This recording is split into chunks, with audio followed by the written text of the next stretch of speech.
Hello, biologists. Michelle Glass here, and I just wanted to give you a quick tutorial on how to use one of my resources. So let us get started. I'm going to share a D2L screen.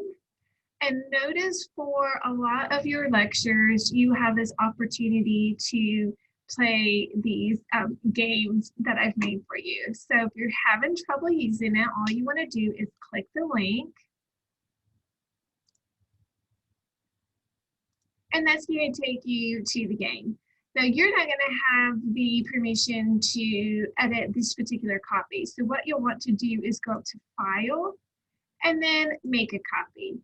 And that's going to make a copy that you're able to actually edit or play with. Now, what you can do is just easily drag each of these boxes into the correct part of the table.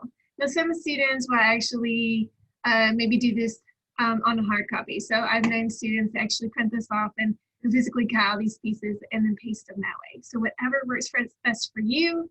When you are finished, there should be a link there for you to check your answers. So you can make sure you're good. If you have any questions, just let me know. As always, take care of yourselves and each other.